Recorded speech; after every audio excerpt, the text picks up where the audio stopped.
Welcome, welcome, please. Round of applause, please, guys.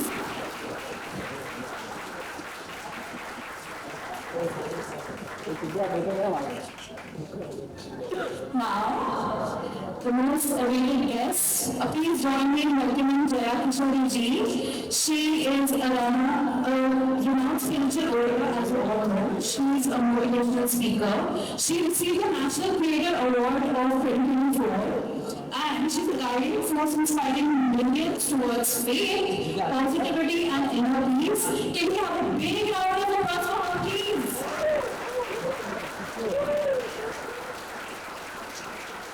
Come and stay with me.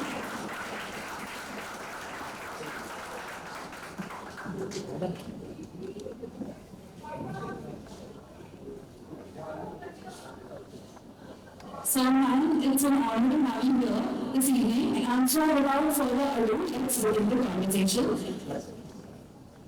Handing it over to you, sir. Hello good evening, कैसे हैं आप सब लोग? Energy सिर्फ थोड़ी सी यहाँ से आई है तो यहाँ पे क्या होगा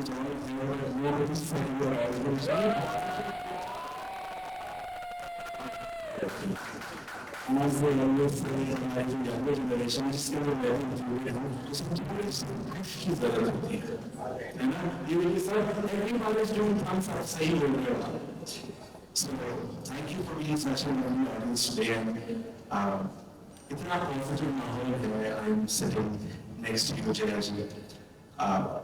वो कहते हैं ना कि कोई भी positive काम करने जब हम जाते हैं तो हमारी परीक्षा होती है।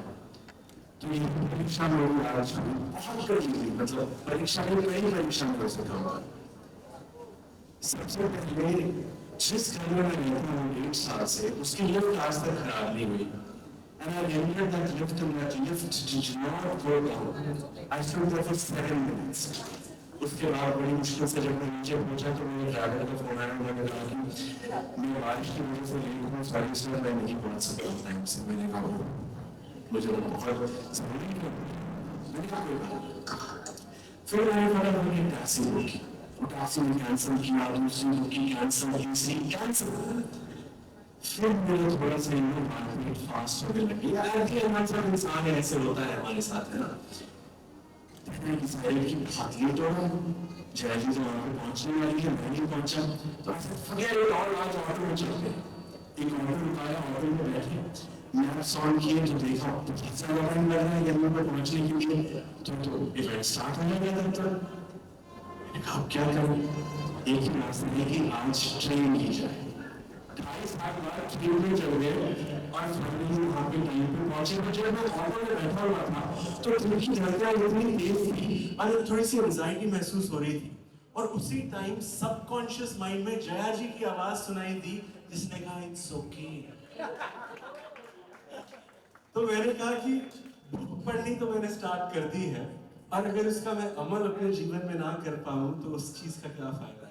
So I think thank you Jaya जी, आप millions of youngsters और हर किसी के लाइफ में ये बुक जो है एक बहुत पॉजिटिव चेंज लेके आएगी। बट मेरी जिंदगी में वो चेंज ऑलरेडी स्टार्ट हो चुका है। All thanks to you. Thank you so much, thank you. And I am sad but yet happy because all of this happened. और मुझे एक बहुत अच्छा पुश मिल गया इस चीज़ को स्टार्ट करने के लिए। आई थिंक अब और ज़्यादा लोगों को जेन्युइन लगेगी ये किताब, क्योंकि सबकी लाइफ में आई थिंक रोज़ाना ऐसा कुछ ना कुछ होता रहता है, specially if you are in Bombay. तो I am very new in Bombay, so मुझे अब ये चीज़ रियलाइज़ हो रहा है कि हम 15-20 मिनट्स हर जगह लेके चलते हैं, बट यहाँ आपको कम से कम हाफ एन आवर 40 मिनट्स लेके चलना पड़ता है। और उसके बाद भी कोई अचानक से एक सिग्नल भी आके आपको 10 मिनट्स 15 मिनट्स तक खड़ा कर सकता है। So you don't even have traffic but you have signals. So I think Bombay में तो definitely you need the book, it's okay. I think the entire world needs this book, It's Okay, and that takes us towards our conversation about the book. सबसे पहले जब मैंने books पढ़नी start की तो पहला ही चैप्टर, मतलब आपने वो होता है कि जो एक ऑथर होता है वो धीमे धीमे रीडर्स को प्रिपेयर करते हैं वहाँ तक ले जाने के लिए, और आपने पहले ही चैप्टर में लिख दिया it's okay to not be okay. So why did you think it was important for you to start with that very chapter? I think, you know, when you read the book, generally यहाँ पे जितने भी लोग हैं, first of all, thank you so much यहाँ आने के लिए. I'm so happy, I'm so honored.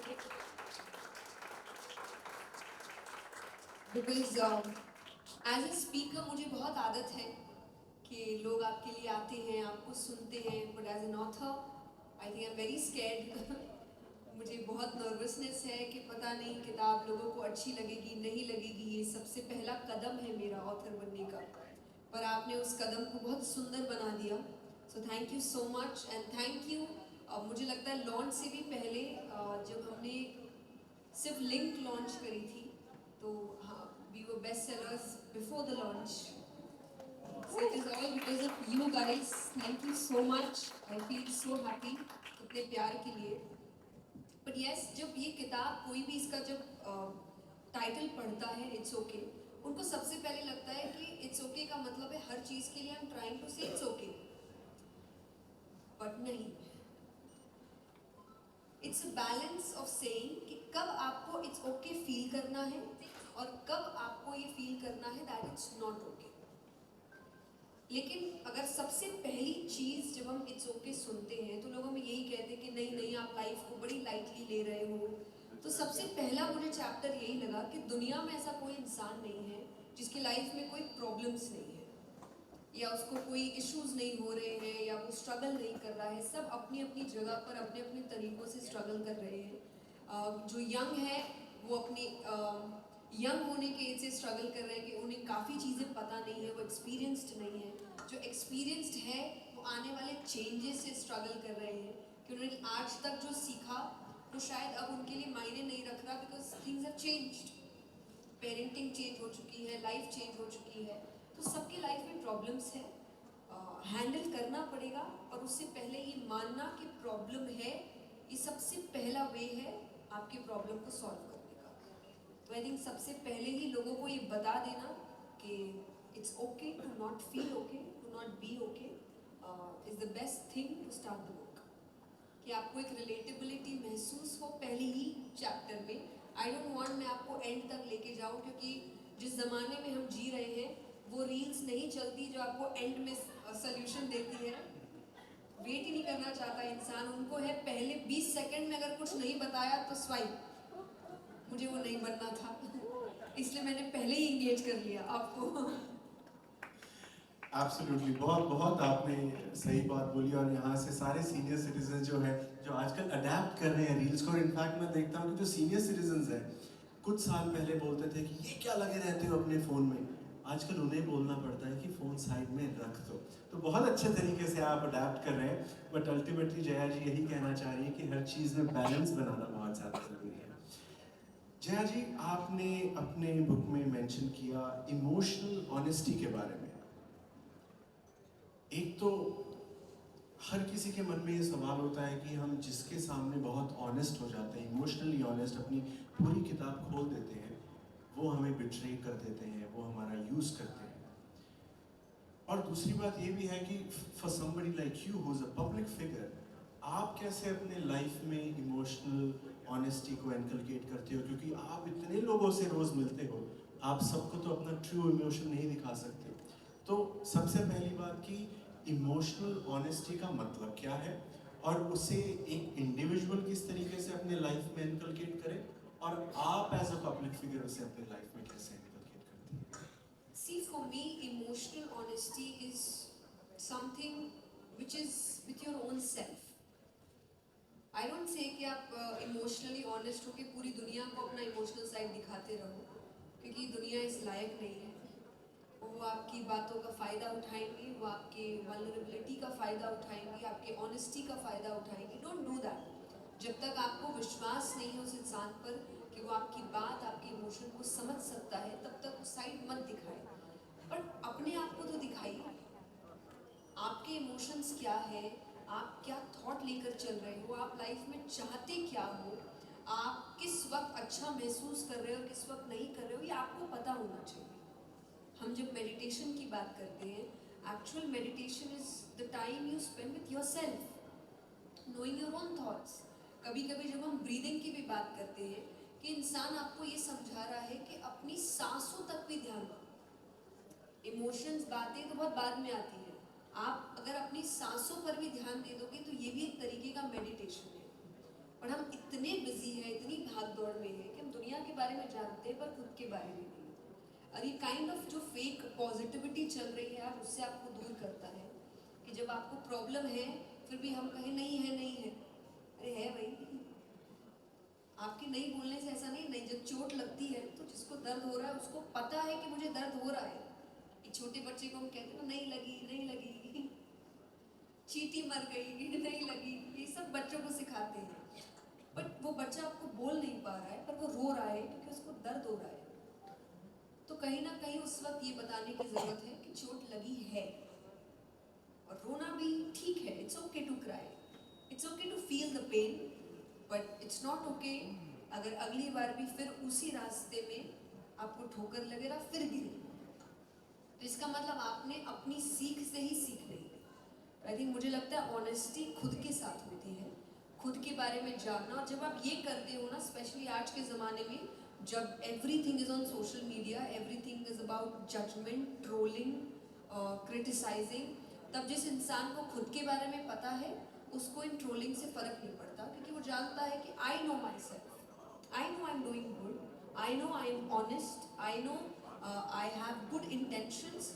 तो कोई 200 किलोमीटर दूर मेरे बारे में क्या सोच रहा है, आई रियली डोंट केयर. तो I think for me that is emotional honesty. And जैसा आपने कहा पब्लिक फिगर, डेफिनेटली मैं तो अपनों में भी बहुत डर के किसी को बताती हूँ कि मेरे इमोशंस कब क्या है. दुनिया को तो बहुत दूर की बात है. तो बट आई नो कि मैं कब क्या फील कर रही हूँ और इस वजह से मैं उन्हें टैकल भी अच्छे से कर पाती हूँ. तो ये बड़ा ज़रूरी हुआ कि बच्चों को from a very young age उनकी अपब्रिंगिंग का ही पार्ट बताएं कि वो इमोशनली ऑनेस्ट हो अपने साथ. तो जो पेरेंट्स हमें आज यहाँ पे सुन रहे हैं उनके लिए क्या टिप होगी कि किस तरीके से बच्चों की अपब्रिंगिंग में वो इनकलकेट करें कि बच्चे इमोशनल ऑनेस्टी के प्रति बहुत अवेयर हो सकें. आई थिंक सबसे बेस्ट वे है acknowledgement. When they are crying, don't stop them. It's okay to cry. उनको मत रोको, स्पेशली लड़कों को हम सबसे ज़्यादा रोकते हैं. आप यहाँ पे आपने देखा होगा जब लड़कों को रोने से रोका जाता है, पहला तो उन्हें रोकते हैं और क्या बोल के रोकते हैं, लड़की है क्या, क्या लड़की जैसे रो रहा है. तो पहला आपने उसको इमोशन सप्रेस करना सिखाया, दूसरा आपने उसको महिलाओं को नीचा फील कराना सिखाया. यानी रोना वीक काम है और वीक काम लड़कियां करती हैं. आपने 2 सीख गलत दे दी उसे. तो उनके इमोशंस को अक्नॉलेज करो. जब वो रो रहे हैं या वो सैड हो रहे हैं या उनको किसी बात पे गुस्सा आ रहा है, सबसे पहला रिएक्शन हमारा ये नहीं होना चाहिए कि अरे ऐसे कैसे कर रहा है, क्यों कर रहा है. क्योंकि किसी बड़े होने के बाद आपके अंदर इतनी समझ होती है कि आप इमोशंस को कंट्रोल करना जानते हैं, बच्चों को नहीं होती है. तो बच्चे अगर कुछ रिएक्ट कर रहे हैं किसी रीजन से कर रहे हैं, उस रीजन को जानने की कोशिश करिए और फिर आप जब वो अक्नॉलेज करेंगे और फिर उनको समझाइए कि अच्छा ये हुआ तो ये इसीलिए हुआ, और अगली बार अगर आप ये नहीं चाहते तो ये मत करना. जैसा मैंने एक एग्जांपल दिया कि बच्चा गिर गया. अब कई बार बच्चे आपकी बड़ी बड़ी चप्पलें पहनते हैं, तो उस वक्त हम उसको ये नहीं सिखा रहे कि आप इसीलिए गिरे क्योंकि आपने पापा की चप्पल पहनी थी या मम्मा की चप्पल पहनी थी. हम सिखा रहे नहीं लगी नहीं लगी, डोंट क्राई, कहीं और ध्यान भटका दिया और उसकी गलती नहीं बताई कि उसने अपने से बड़ी चप्पल पहनी इसीलिए ठोकर लग रही है. तो अब ये पहनोगे तो गिरोगे, चोट बार बार लगेगी, तो अगली बार वो समझ जाएगा कि ये नहीं पहनना है, इससे मुझे चोट लगती है. तो आपने अक्नॉलेज भी किया, रोने भी दिया और फिर समझा भी दिया ताकि वो अगली बार उसको रिपीट ना करे. आई थिंक ये बेस्ट तरीका हो सकता है बच्चों को संभालने का. एंड डोंट जज them please. I always say बच्चे माँ बाप से कभी कुछ नहीं छुपाते हैं तब तक जब तक माँ बाप उन्हें जज करना शुरू नहीं करते. एक छोटे बच्चे को कोई जज नहीं करता, वो पूरा घर भी तहस नहस कर दे तो भी वो उनको प्यार ही करते हैं या बस हल्की सी आंखें दिखा देंगे कि बेटा नो, दैट्स इट. ये बड़े होने के बाद अगर वो कुछ कहे, हम उनको शेम करते हैं, हम उनको जज करते हैं, हम उनको टॉन्ट करते हैं, और फिर हमें लगता है कि वो सब बोलने के बाद वो सब बंद कर देता है। बंद वो कुछ नहीं करता, बस आपको बताना बंद कर देता है। तो ये मत करिए, क्योंकि उसको आदत नहीं है ना, उसको है कि मुझे तो कभी ये सब किया ही नहीं गया, मुझे तो हमेशा प्यार से सुना गया, अचानक से जजमेंट शुरू हो गया है। So don't do that. अपने बच्चों को जज करना बंद करिए, उनको सिखाना शुरू करिए। गलत कर रहे हैं तो सिखाइए, पर गलत करने में उनको नीचा मत दिखाइए। आई थिंक बहुत बहुत खूबसूरत बात कही आपने, और मुझे लगता है कि बहुत ज़रूरी है अगर हम बच्चों को बहुत स्टार्टिंग से अवेयर कर दें छोटी छोटी चीज़ों के बारे में कि what is wrong, what is right. Emotional intelligence, emotional honesty, acceptance, acknowledgement, ये चीज़ें अगर हम उन्हें सिखा देना बहुत बचपन से, उनकी फाउंडेशन इतनी स्ट्रांग हो जाए, तो ये मेंटल हेल्थ के इश्यूज बहुत ज़्यादा कम हो जाएंगे। बहुत कम हो जाएंगे और उनको समझ भी आएगा। फॉर एग्जाम्पल मेंटल इशू भी, ये भी एक्नॉलेज करना is a very big thing. ये मानना कि मैं वल्नरेबल हूँ, ये मानना कि मुझे इमोशनल इश्यूज है, ये भी आज हमारे बीच एक बहुत हवा बन चुका है। एंड एज पेरेंट्स, मैंने कई पेरेंट्स को देखा है कहते हुए ये सब कुछ नहीं होता, हमारे एज में तो कुछ नहीं हुआ। अरे हुआ था, आपको नाम नहीं पता था। मैंने कई पेरेंट्स को कहा है कि आप उनको देखिए जब वो बहुत चिंता में होते हैं, तो कहते हैं बड़ी बेचैनी हो रही है। सुना ये वर्ड पेरेंट्स से? पेरेंट्स को बोली उसको एंजाइटी बोलते हैं। अब वर्ड्स मिल गए, उस समय वर्ड्स कुछ और थे, होता पहले भी था। बेचैनी सी हो रही है, पसीने छूट रहे हैं, अरे मैं तो इतना डर गया मेरे हाथ पैर कांपने लगे, पैनिक अटैक। होता सब पहले था, अब उनको वर्ड्स मिल रहे हैं, अब उनको बताया जा रहा है अच्छा ये एक इशू है, इसको ठीक किया जा सकता है। पहले ये नहीं पता था कि ठीक किया जा सकता था। तो ये मत सोचिए कि जो बच्चों के साथ हो रहा है वो पहले नहीं होता था, पहले हम ज्यादा स्ट्रॉन्ग थे। स्ट्रेंथ उसको बोलते हैं जो ये कहे कि हम इसको ठीक करना चाहते हैं। अब बच्चे अगर ये कहे कि मुझे एंजाइटी होती है, ये होता है, बट मैं उसको ठीक नहीं करना चाहता, ये तो होता ही है, ये वीकनेस है। और जो कहे होता है बट मैं उसको ठीक करना चाहता हूँ, I would want to know the reason, मैं उसके बेस तक जाना, रूट कॉज क्या है। This is strength. कि बोलना, जो हमारा एक चैप्टर भी है, it's okay to have flaws, it's okay, but आगे उसको ठीक करना ये आपकी जिम्मेदारी बनती है। ज्यादा नहीं कहूंगी, I would want you guys to read the chapter, it's a beautiful chapter. तो जरूर पढ़िए, ये स्पेशली यंगस्टर्स के लिए है जिनकी लाइफ में दिक्कतें चल रही है, कुछ ना कुछ उन्हें लग रहा है कि वो इनसिक्योर है उन हैबिट्स को लेकर। सो ये चैप्टर आप सबके लिए है। आई थिंक अभी इतना ही कहना चाहूंगी मैं। स्टोरी टेलिंग की बात करते हैं, yes of course please. I think हर बार जब हम कुछ अच्छा सीखें तो हमें कैसे पता लगेगा यहाँ पे कि आप तक वो अच्छी बात पहुंची है? सिर्फ तालियों से पता लग सकता है। तो प्लीज फील फ्री।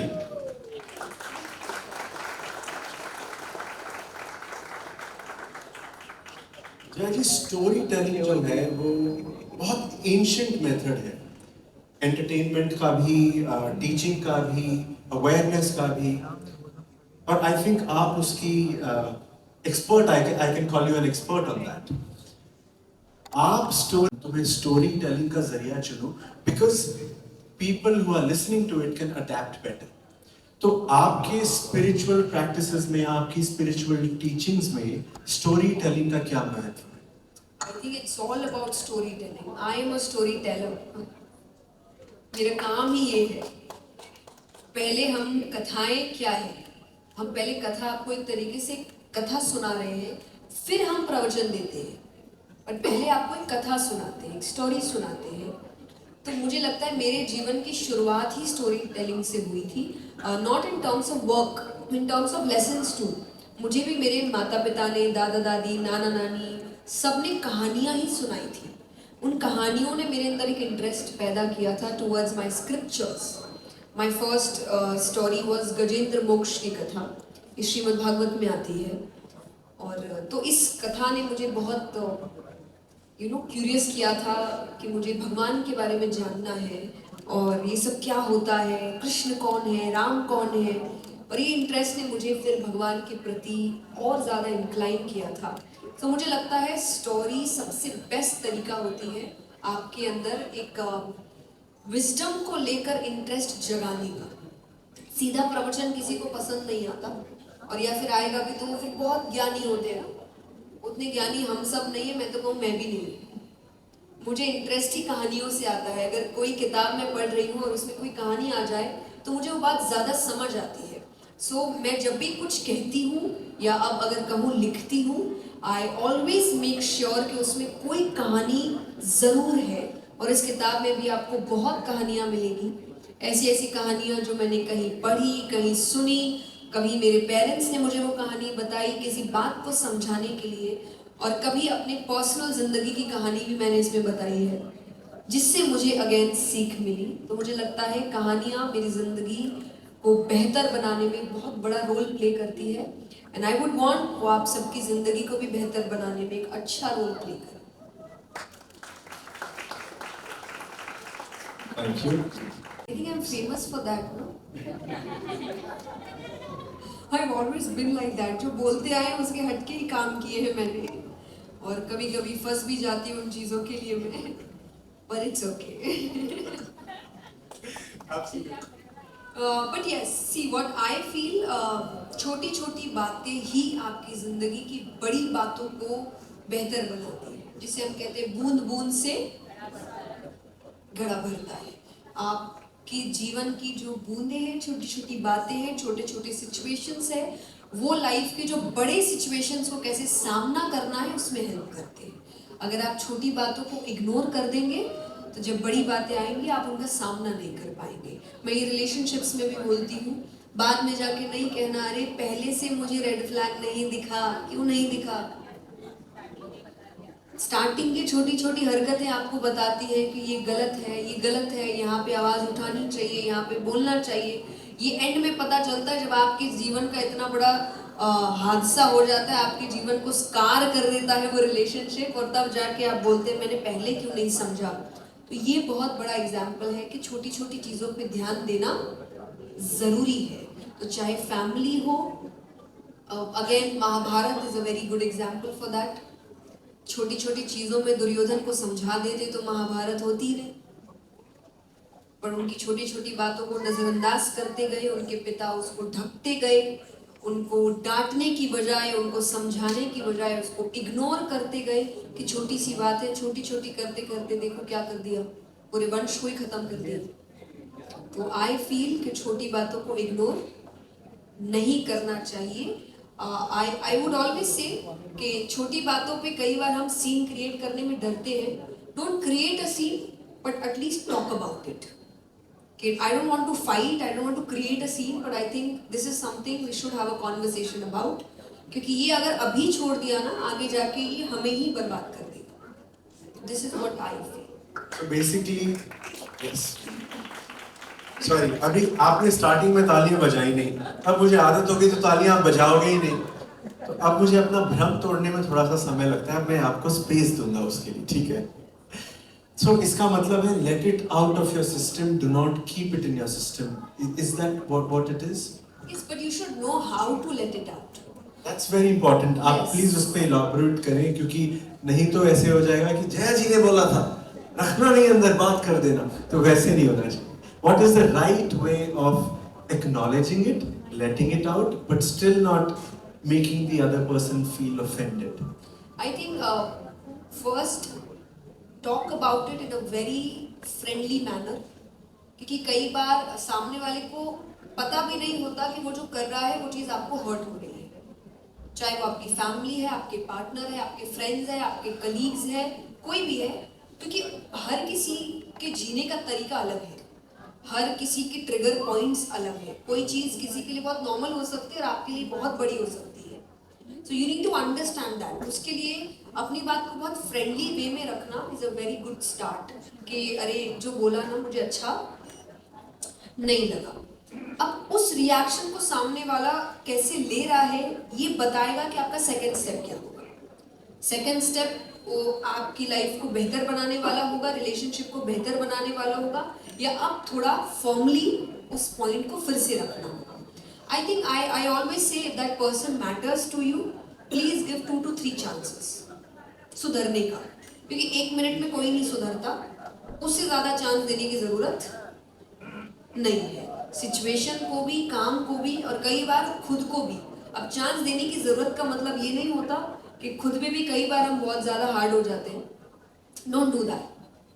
तो पहले, दूसरी, तीसरी बार खुद को भी टाइम दीजिए, आपको समय लगेगा चेंज होने में, ठीक होने में। नहीं हो रहा, अब थोड़ा फॉर्मली काम करिए, अब थोड़ा स्ट्रिक्टली काम करिए, ये जान के कि नहीं, मुझे बेहतर बनना पड़ेगा and this is not okay. This is the book, this is what the book is all about. कि कुछ चीजें जिंदगी की ओके हो सकती है, हर चीज नहीं हो सकती।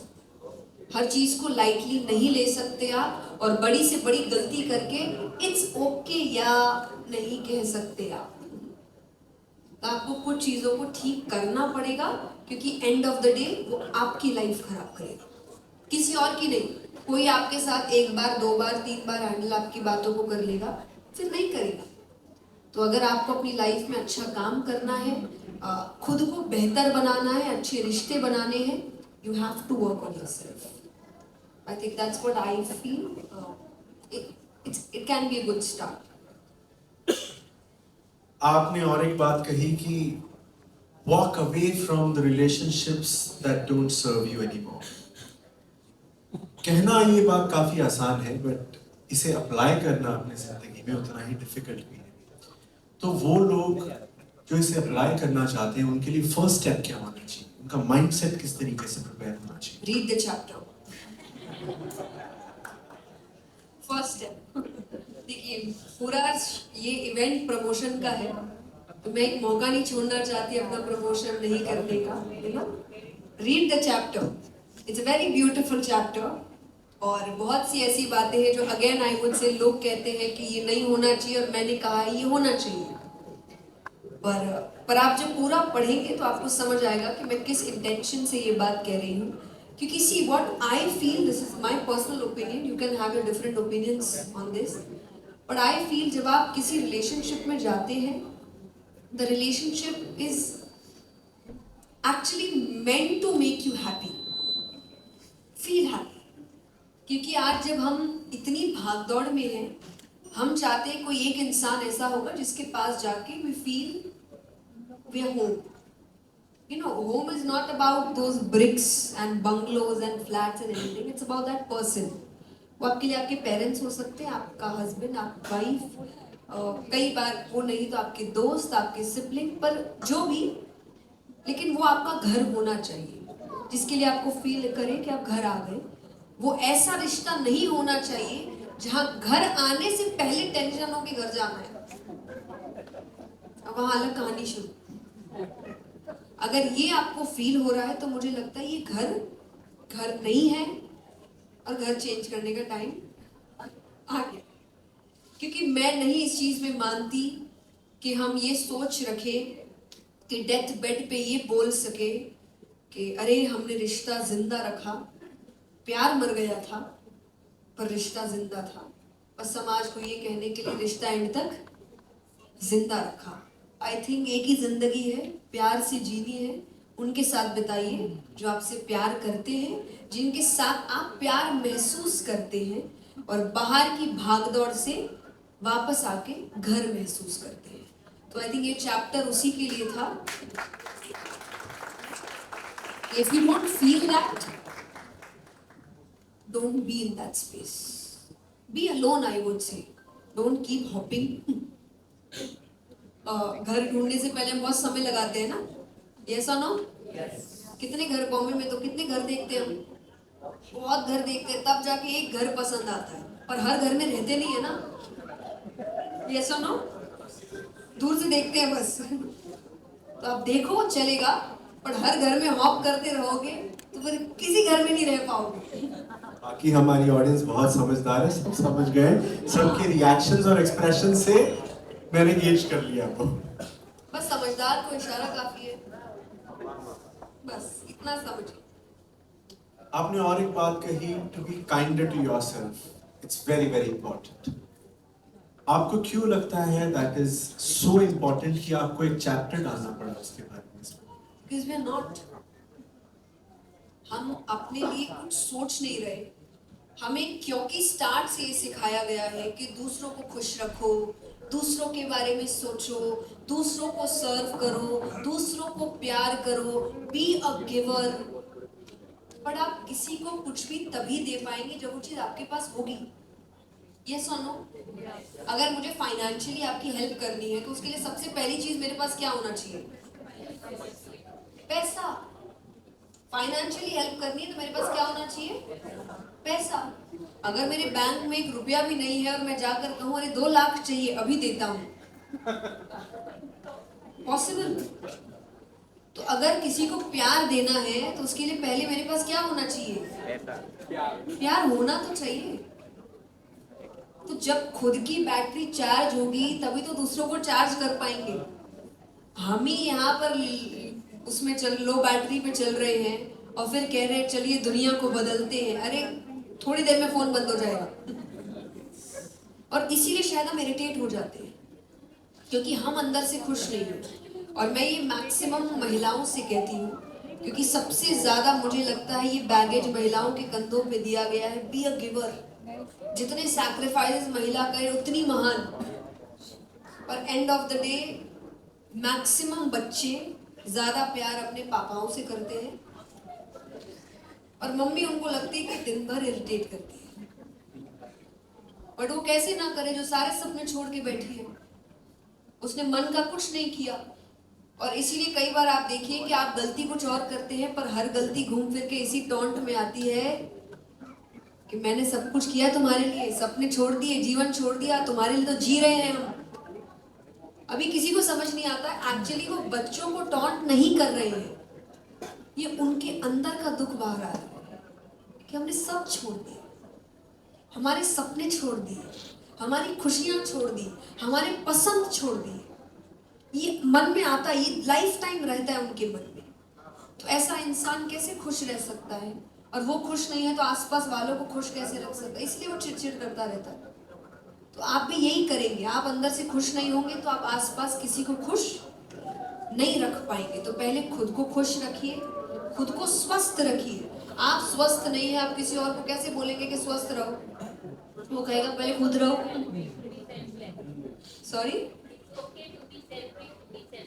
Yes, sometimes it's okay to be selfish. तो सेल्फिश का मतलब यही होता है कि अगर खुद को खुश नहीं रखेंगे तो तुमको कैसे रखेंगे? आज बच्चों को सीख कैसे देंगे जब आप खुद वो काम नहीं कर पा रहे हैं?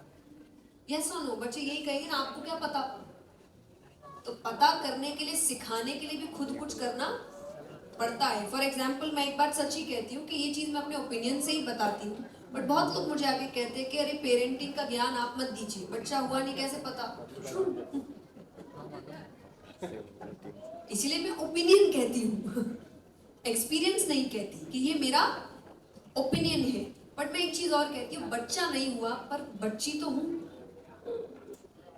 मैं अपने माँ बाप के साथ मेरा जो बॉन्ड रहा है, जो इश्यूज रहे, जो अच्छाई रही, जो बुराई रही, उससे सीख के अपना ओपिनियन बना रही।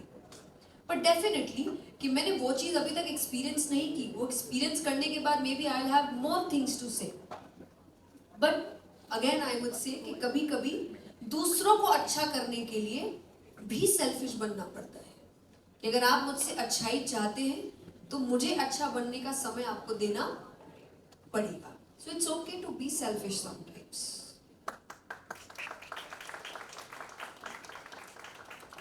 आपने कहा कि it's okay to be lazy, it's okay to make mistakes. Just read the chapter, okay? अंदर बहुत सी बातें हैं, ठीक है? ये मुझे जब मैंने ये पहली बार लिखा तो मेरी टीम जब पढ़ रही थी, मेरी टीम कहती है आपको नहीं लगता आपने बहुत कंट्रोवर्शियल बातें लिखी है? It's okay to not get married, it's okay to be lazy. और यू नो, क्योंकि आपके मोस्टली मेरे जो टीम में लोग हैं वो सब एज में काफ़ी अच्छे हैं, और as Marwaris I think it's a very big thing to say it's okay to not get married. वो टेंशन में हो जाते हैं, वो कहते हैं आप तो नहीं सोच रहे ऐसा।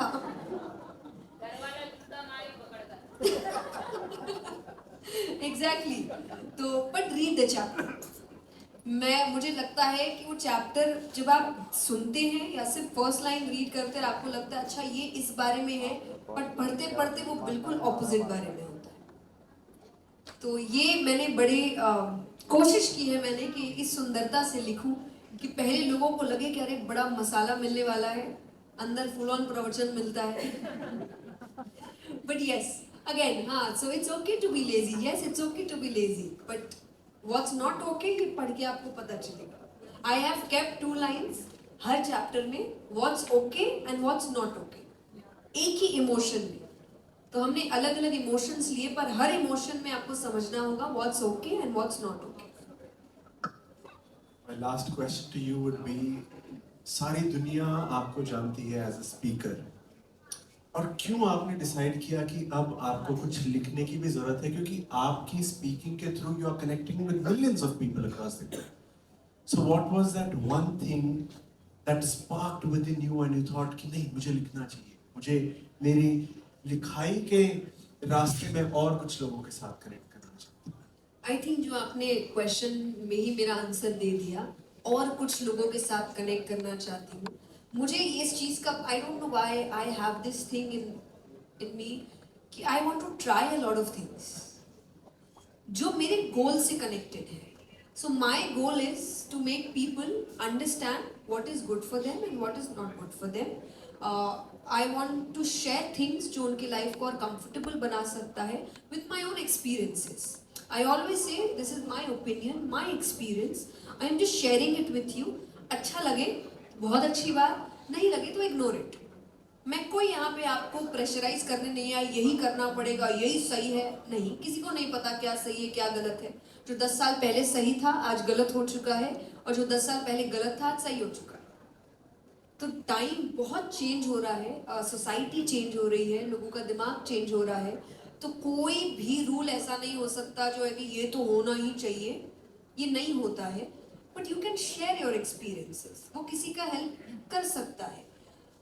तो यस, इस वजह से मुझे लगता है कि लेखनी एक ऐसा साइड था जो मैंने एक्सप्लोर नहीं किया था, और मेरा मन करता था because I am a reader, मुझे पढ़ना पसंद है, पढ़ना मेरी मजबूरी भी है क्योंकि मेरा काम ऐसा है कि मुझे पढ़ना पड़ता है। मैं पहले ऐसी नहीं थी, पहले मुझे किताबें पढ़ना बिल्कुल पसंद नहीं था, बिल्कुल भी नहीं।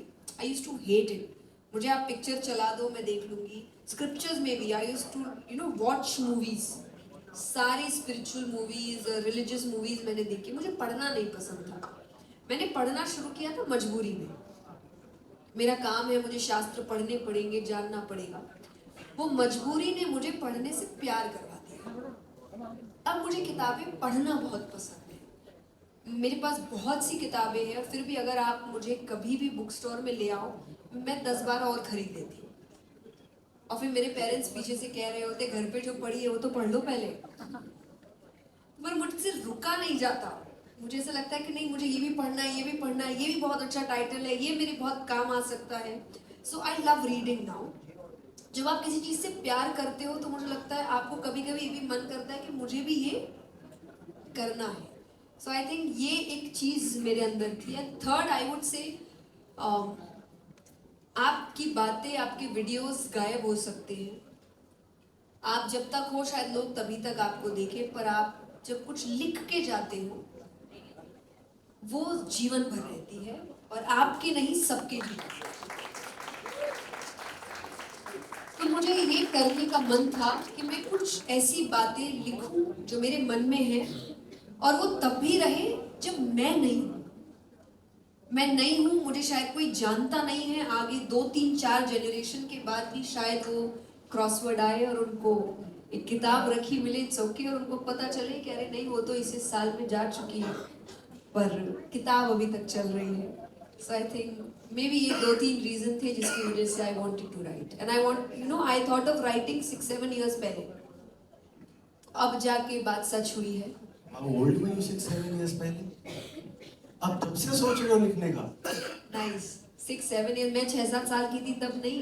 No, because 6-7 साल पहले भी you were, very nice way of knowing my age. you were probably a teenager 6-7 साल पहले. हाँ, Of course. That is so sweet. फिर भी मैं एज नहीं बता. जो अग्री करते हाथ खड़ा करें. जो अग्री करते खाली आप अग्री कर. Excuse me.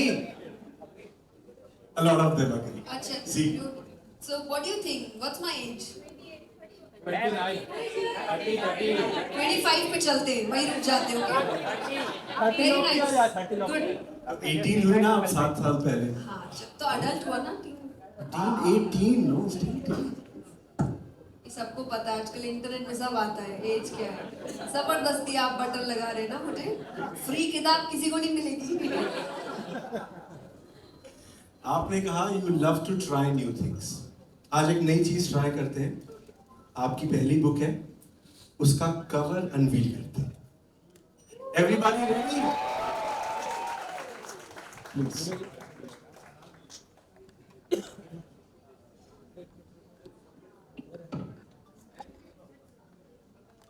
एक भाई ए इधर बैठ जा ए नीचे नीचे अब वो सर है बड़ा विस्तार है आप उधर ए शिवा शिवा मैडम उधर जाइए आप उधर जाइए ये परफेक्ट बस 3, 2, 1, action!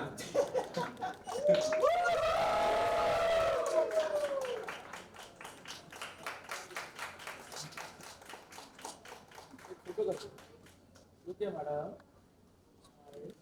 पहली किताब है.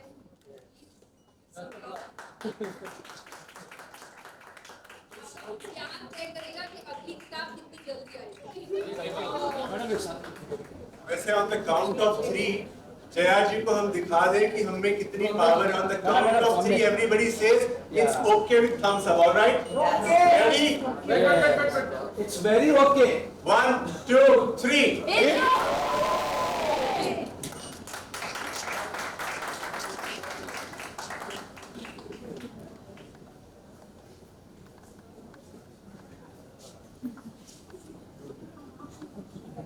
आई थिंक आप सभी ने बहुत सारी इंफॉर्मेशन ग्रास्प कर ली है और बहुत सारे सवाल भी आए होंगे जब जया जी बोल रही होंगी कुछ कि किंतु परंतु ऐसे क्यों बोल रही है ना.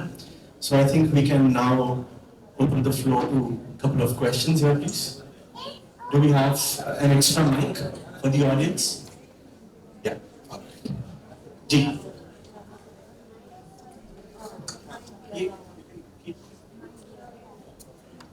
आपको कांग्रेचुलेशन करती कि आपने इतनी अच्छी बुक निकाली है. Thank और आज के जमाने में आध्यात्म की तरफ जाना बहुत जरूरी हो गया है, क्योंकि आज जो एटमॉस्फेयर छोटे बड़े बूढ़े जो भी है सबको कुछ न कुछ प्रॉब्लम रहता ही है लाइफ में. तो जब हम थोड़ा टाइम पढ़ते हैं तो अच्छा लगता है, लेकिन जब आपने ये बुक निकाली है तो ये हम कंटिन्यूस रीड कर सकेंगे.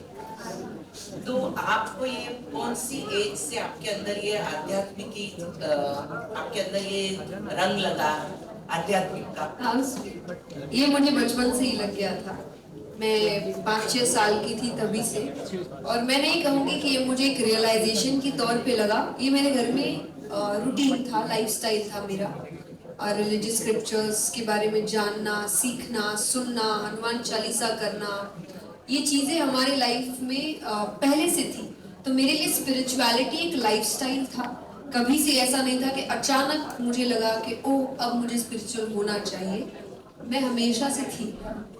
मुझे बाद में पता चला कि अच्छा लोगों को स्पिरिचुअल होना पड़ता है. हमें लगा सभी ऐसे होते होंगे, सबके घर में यही माहौल होता होगा, पर ऐसा नहीं था. So yes, so I think मैं बचपन से ही स्पिरिचुअल की राह पर चल चुकी थी. जया जी, हमने बहुत सुना है कि स्पिरिचुअल बहुत से लोग होते हैं, अगर तुम क्या बोलते हैं भगवान से जुड़े हुए हो तो पैसे नहीं, मतलब इसके पीछे नहीं भागना चाहिए. नहीं, फिर मुझे दे देना चाहिए.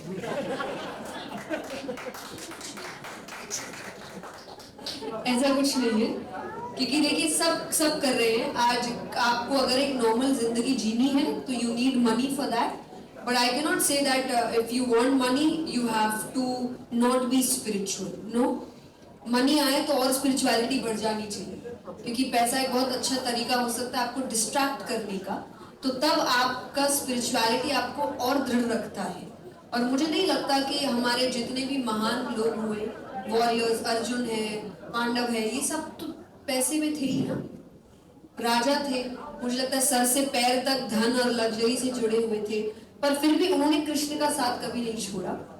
तो आई थिंक भगवान स्पिरिचुअलिटी है, तो मटेरियलिस्टिक लाइफ जी सकते हैं आप, लेकिन आपको भगवान को या स्पिरिचुअलिटी को साथ रखना पड़ेगा, सो दैट वो मटेरियलिस्टिक लाइफ आपको डिस्ट्रैक्ट ना कर दे।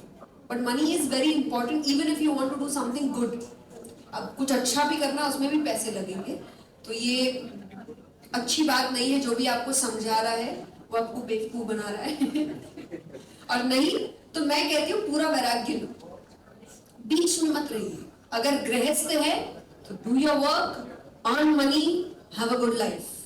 नहीं करना तो जंगल जाओ, तब पूरा पूरा वैराग्य लो। हम बीच में रह गए हैं, ना यहाँ के ना वहां के, ना अच्छे से गृहस्थ बन पा रहे, ना अच्छे से वैरागी बन पा रहे। So don't do that.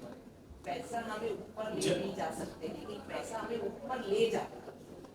पैसा को हम ऊपर नहीं ले जा सकते, लेकिन पैसा हमें ऊपर तक ले जाता है। बिल्कुल सुशी, जब आपको इतना अच्छा सीख मिल रहा है, then earn money everybody here so that you can buy the book. जय की जी करता है कि बस सुनते हैं। मेरा प्रश्न ये था जय जी कि अध्यात्म के क्षेत्र में आपका गुरु कौन है? आपके घर में तो अध्यात्म का माहौल था ही, तो जानना चाहती हूँ गुरु कौन था, थोड़ा सा उसके बारे में। क्या था? सॉरी, गुरु आइडियल। मुझे लगता है सबसे पहले तो मेरे माता पिता ही थे, क्योंकि आपके सबसे पहले गुरु आपके माता पिता ही होते हैं। तो उन्होंने मुझे जो सीख दी, मुझे जो एनवायरनमेंट दिया, जो सपोर्ट किया और आज तक करते आ रहे हैं, मुझे लगता है उनसे बेहतर गुरु मुझे मिल नहीं सकते। जब एक एज पे तुरंत लड़कियों की शादी की बात उठने लग जाती है कि अब तो कर दो, वो आज भी मुझे ये कह रहे हैं कि जो मेरा मन वो मैं करूं, जिस चीज में मुझे खुशी मिल रही है, क्योंकि उन्हें शायद पता है कि मैं एक अलग इंटेंशन के साथ और एक अलग गोल के साथ जीवन में आई हूँ। तो उस गोल को पूरा करना, भगवान को प्रसन्न करना है, और उनको प्रसन्न करना ही सबको प्रसन्न करना है। तो ये सपोर्ट आज के टाइम पे होना is a very big thing. So I am very lucky to have such parents. So I would always say कि मेरे पहले गुरु वो ही है। Hi Jayaji, hi. Alice Peter is you that the book writing journey seems to be one very full of nostalgia and memory. Did you remember the last day when you wrote this book, the last chapter? What was that day like? I don't remember the date exactly, but I know the timing. I think it was around 2:35 something, midnight. And I was sitting, I still have the video. I cannot show, obviously I was in my night suit. But you know, I kept that video because I was writing the last chapter and I wanted to capture the moment, and I just wrote the last word and I was like, yes, I did it. So I think I was very happy, I was emotional, I cried a bit because I can say, you can read the chapter. I was writing it I think since 5 years. I wrote something else, I erased it, then I wrote something else, then I erased it. So तीसरा जाके ये निकला। तो ये भी आपको डर लग रहा होता था कि होगा कि नहीं होगा, लिख पाऊंगी कि नहीं लिख पाऊंगी। And I can say आज जाके ये चीज सिंक इन कर रही है कि I am an author now. I think launched the 28th को भी launched the book, और मुझे वो बात फील नहीं हो रही थी। Bestseller author, let me correct. It's already a bestseller. How sweet, thank you so much. Ma'am, before asking a very good question, at the same time she was also replying in a ta. Absolutely. Absolutely. So ma'am, I just want to know from you one small thing. You're speaking so well. Now you got this real experience or you have got adopted this experience? I mean to say, sometimes we really feel something and we speak, and sometimes we learn from some people. So what do you think you have gathered in this, and that's why you made this move? It's okay. Yes, I think it's a mixture of both. कुछ मेरे experiences है, कुछ ऐसी चीज़ें हैं जो मैंने सीखी है लोगों से, मैंने लोगों को देख के समझा है, बट आई थिंक वो भी काइंड ऑफ आपका एक्सपीरियंस ही बन जाता है.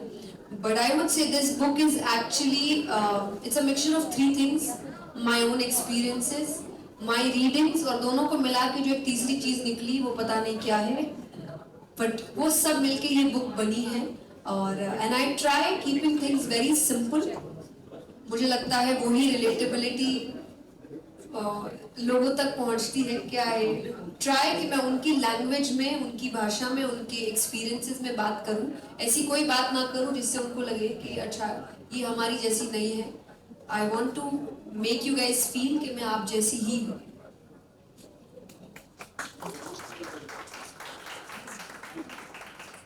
Yeah, excellent event, including the questions, right? And the question I had was, she talked about the last day, right? I have another question, but in honor of her question, what about the first day? And then the second question I had was, you talked about your goal, right, in life right now. What's your bigger goal and what's coming next after the book? This book? I think I really don't know what's coming next. बहुत बड़े कुछ गोल में ऐसे I have a lot of projects. We have a production house. We are doing short movies. I have a producer here. I have a director here. So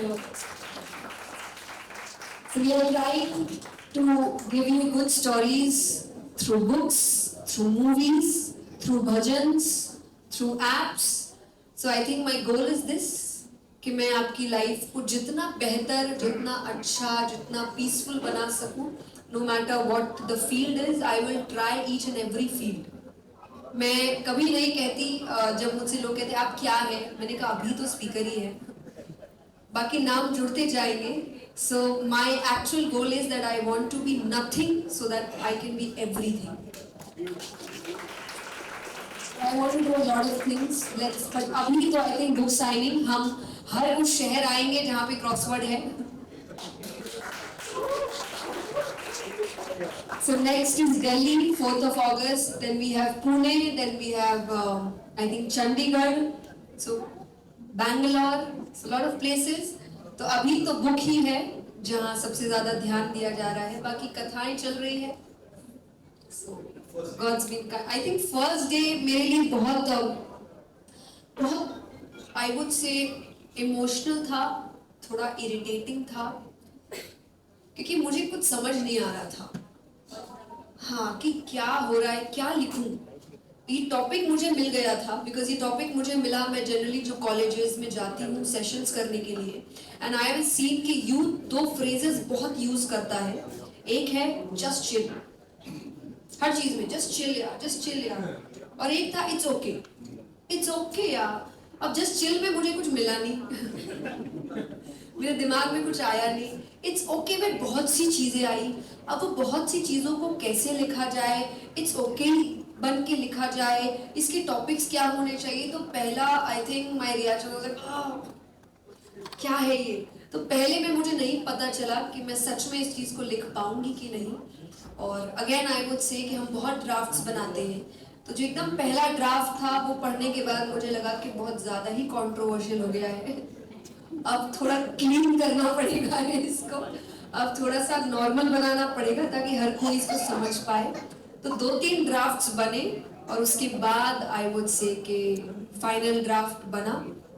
but I am very happy कि उस draft के बाद आपको किताब अच्छी लग रही है. आप सब आए हैं और मेरे काफ़ी करीबी आए हैं, उसमें से I would say Seema ji is here. Thank you so much.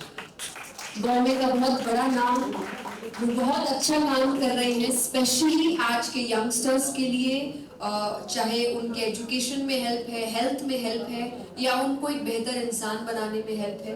So thank you so much Seema ji. I am very happy. जैसा मैंने कहा बॉम्बे मेरे लिए नया है, पर कुछ चेहरे हैं जो मुझे घर महसूस करवाते हैं, उसमें से एक आप है. Thank you so much. Hello. On your center. Yes. सबसे पहले आपको congratulations book के लिए, and brother you did an excellent job. You are giving that Rahul वाली feeling from my sir के your look. Mohabbatein. Yes. Rahul Shahrukh Khan sir Raj उनका नाम राहुल राज सब होता है। जया जी को देख के सब भूल जाते हैं। यस मैम, आपसे मेरा एक सवाल था। फर्स्टली इट्स ओके, बट हम जब टॉक्सिक पीपल के अराउंड रहते हैं, what is compulsory? Is it okay to be at the toxic culture और is it okay to move out? What it is? I think it's okay to move out. And sometimes if you can't move out, it's okay to ignore them. तो मुझे लगता है spirituality आपको बहुत बेहतरीन तरीके से मेंटल डिटैचमेंट सिखाती है, क्योंकि कई बार बाहर निकलने के बाद भी अगर आप मेंटली कनेक्टेड हो तो आप बाहर नहीं हो। So it's okay to move out, but it's not okay अगर मूव आउट करने के बाद भी वो दिमाग में अभी भी आपके है। So you have to understand कि आपका डिटैचमेंट मेंटली उनसे होना चाहिए, इमोशनली उनसे होना चाहिए, क्योंकि अगर वो जब तक है आप हजारों किलोमीटर भी दूर होंगे तो भी आपके दिमाग में वही लोग चल रहे होंगे, उनकी बातें चल रही होगी, वाइल पोस्टिंग थिंग्स आपको लग रहा होगा वो देख रहा होगा, तो देन आप मूव आउट नहीं किए।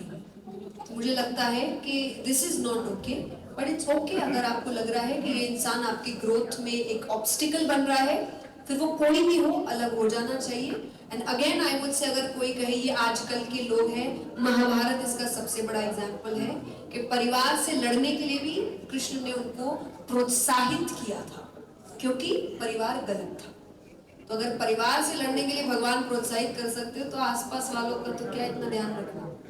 And what is the biggest thing that you have learned from Mahabharata? If you want to say something, any one word, the big thing that you have learned from Mahabharata, what it is? I have learned, Yeah. I'm a very religious person. Yeah.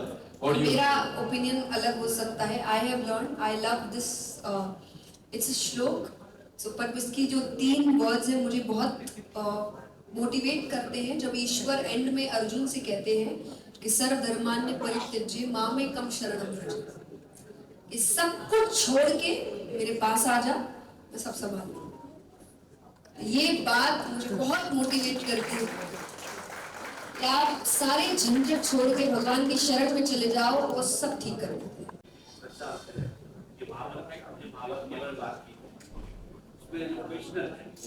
हमेशा मुस्कुराते रहता है, कभी उसके हाथ में eyebrows कभी ऊपर गया है, सिर्फ आपकी कभी आप मनपसंद दुखता हो या आपकी वाणी दुखता हो, क्योंकि मैंने देखा है कि आपके आईब्रोज जाते हो, आपको गुस्सा आता नहीं कि हमेशा मुस्कुराती रहती है। नहीं आता है, ऐसा नहीं है पर आईब्रोज ऊपर नहीं जाती मेरी गुस्से में भी, क्योंकि मुझे लगता है अभी तो कथा में मुझे कई बार बहुत स्ट्रिक्ट टीचर का नाम दिया गया है कि जब कोई कथा ठीक से नहीं सुनता तो मैं थोड़ा सा फॉर्म हो जाती हूँ कि अरे मैं तो बाहर कर दूंगी मैंने, तो मुझे बड़ा नाम दिया गया। बट यस, मेरा गुस्सा उतना ही है जितना सामने वाले को बुरा ना लगे। इसमें 2 चीजें हैं। पहला, मुझे ऐसा कोई काम करना अच्छा नहीं लगता जो मैं दूसरे से एक्सपेक्ट नहीं करती। तो मुझे पता है कि अगर कोई मुझसे बदतमीजी से बात करेगा तो मुझे बहुत बुरा लगेगा, तो मेरा पहला काम होता है मैं किसी से बदतमीजी से बात ना करूं। ये मेरा पहला कदम है उस चीज को करने के लिए। और दूसरा, जो एक गॉड गिफ्ट है मेरे अंदर, कि मैं ज्यादा गुस्सा कर ही नहीं पाती। अगर मुझे बहुत गुस्सा आता है तो मैं रोने लग जाती हूँ तो मैं लड़ाई नहीं कर सकती। आई कैन क्राई, आप मुझे ज्यादा तंग करोगे मैं रोने लग जाऊंगी, बट मुझे चिल्ला चिल्ला के लड़ना नहीं होता। तो मुझे आई थिंक आता ही नहीं है वैसा गुस्सा जहाँ मैं बहुत बदतमीज हो जाऊँ। मैंने आपका एक वीडियो देखा था जिसमें पूरी I became big fan of yours, जो गाना बहुत पुराना ही था, कस्बे वादे प्यार वफा के, लेकिन आपने जिस हिसाब से उसको दोहराया वो बहुत ही अलग था, उससे मेरी आंखें खुल गई। That one I can say that I was really बहुत अच्छी तरह से आप बताते हैं। Thank you so much. Inspire me the most. I so love this. मुझे लगता है, देखिए, end of the day मैं आपके लिए ही काम कर रही हूँ। मैं जो काम कर रही हूँ वो काम पूरा नहीं होगा जब तक वो बात आप तक पहुंचेगी नहीं, आपको अच्छी नहीं लगेगी। तो जब मैं आप सबको देखती हूँ, उन बातों को समझते हुए, तो मुझे और मोटिवेशन मिलता है कि आई कांट स्टॉप। चाहे मैं किसी सेशन में हूँ, चाहे बुक लॉन्च में हूँ, चाहे मैं मोटिवेशनल सेशन में कथा है, मुझे जब मैं लोगों को देखती हूँ, उनके चेहरे की हंसी देखती हूँ या वो कामनेस देखती हूँ, या कोई आकर मुझे कहता है, I had a very tough time and your talks और maybe your reels help me a lot, and then I feel no, I can't stop. क्योंकि अगर मैं रुक गई तो शायद इनकी लाइफ में जो अभी एक छोटी सी रोशनी है, मेरी वजह से रोशनियां बहुत हो सकती, बहुत खिड़कियां, बहुत दरवाजे हो सकते हैं, मैं शायद वो छोटी सी एक खिड़की हूँ, पर मैं ये खिड़की बंद नहीं कर सकती। तो मुझे लगता है ये बात मुझे बहुत इंस्पायर करती है। This book is available in English, Hindi, Marathi, Gujarati and Punjabi. But बाकी languages, I think Marathi is going to come in August 27 या 28. We'll have this launch in Ahmedabad. अगर कोई भी अहमदाबाद में है तो हम अहमदाबाद के क्रॉसवर्ड में गुजराती लॉन्च करेंगे और मराठी भी जल्दी है, Punjabi I think we launch in Chandigarh. So yes, पर इन सभी लैंग्वेजेस में आ रही है। अभी तक हिंदी, इंग्लिश हर जगह अवेलेबल है, बाकी लैंग्वेजेस धीरे धीरे आ रही है।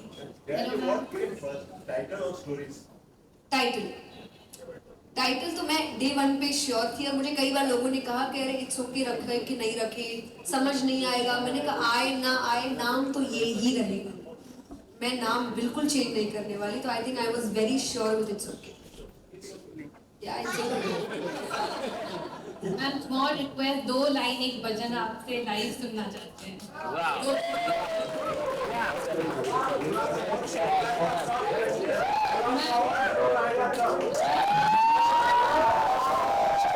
आपकी रील्स जब भी देखते हैं वो टाइम पे कुछ ऐसा कश्मकश चालू रहता है कि वो हमको एक मार्गदर्शन मिल जाता है। So really great. I have traveled all the way from Navi Mumbai just to meet you and see you live. Really impressive. I think we'll end this session with this bhajan, just 2 lines। और मुझे लगता है ये ऐसे तो मेरा favourite भजन है, but बनता है गाना।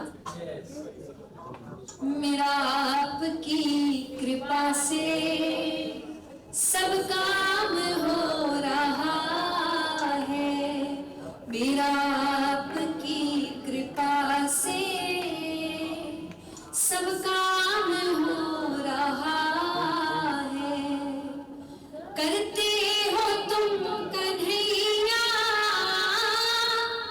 मेरा नाम हो रहा है, मेरा आपकी कृपा से सब काम हो रहा। Madam this side, madam this side photo, थोड़ा साइड में हो गया।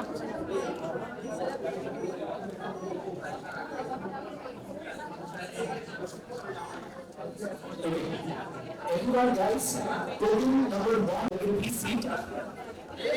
Also please have a seat. Thank you.